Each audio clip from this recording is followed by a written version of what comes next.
Hey everyone, welcome back to my channel for another WandaVision video. This week I'm going through some of the unanswered questions and talking about them individually and trying to see if I can figure out where the story is headed. I already talked about who the main villain was in the series and then talked about White Vision and Monica Rambeau, but today I'm going to be talking about what Wanda unleashed when she became the Scarlet Witch. So what makes me think that she even unleashed something? Well, there's evidence to support that, so let's get into that first. For starters, in this scene where Wanda enters the mind of Agatha, the witches call her the Harbinger of Chaos. And by definition, a Harbinger is a person or thing that announces or signals the approach of another. Now, by calling her the Harbinger of Chaos, they could just be referring to her chaos magic. But she's been wielding chaos magic since Age of Ultron and just didn't know it, so chaos magic has been around for a little bit. Or this could just mean that she is going to be a villain, like by accepting this form, she becomes evil. But what I think this means is that by becoming this prophesized witch, she has marked a turning point outlined in the Darkhold, which will then unleash something else. Another example are things that Agatha has directly said to Wanda. Now, Agatha was kind of a villain, so why should we believe her? Well, like I said in my first video, Agatha may be power hungry, but she was concerned about this and it being the end of the world. She says things like, "Oh God, you have no idea what you've done, and you're gonna need me and what's coming," all signs that she's unleashed something. So, what has she unleashed? Well, we know that this is leading into the multiverse because this is the direct lead into Doctor Strange, and multiverse is literally in the title. Here are my top options, and I know you guys have heard them all before, but I want to talk about them, so we're going to talk about them. Mephisto is a popular theory and one that I think could still hold true. We heard Tommy and Billy screaming in the final moments of the season, and it could be that they are part of Mephisto's soul all along, and he's been using it as a lure to get her to set him free. In the comics, he used James Mandarin to lure Doctor Strange to hell, and then he also transported the Fantastic Four physically to his plane as well as many others. Plus, he ties directly in with Tommy and Billy in the comics. This could lead to Wanda making a deal with Mephisto to get Tommy and Billy. Maybe by opening this realm, it causes other realms to open, which could create this multiversal chaos. Mephisto has also had connections to the Darkhold, as he's the devil himself.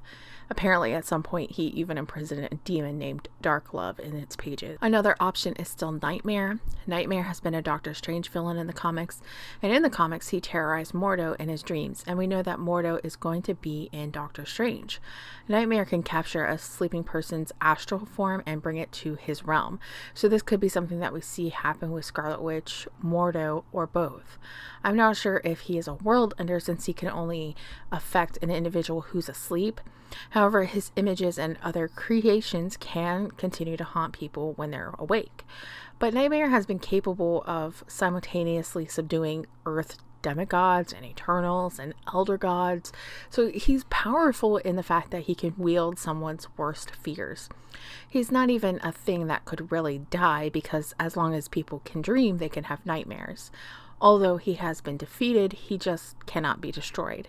In WandaVision, nightmares were brought up several times, even in the finale, and there are some very compelling fan theories that show that Nightmare could be the villain. Just as compelling as the Mephisto stuff, so who really knows?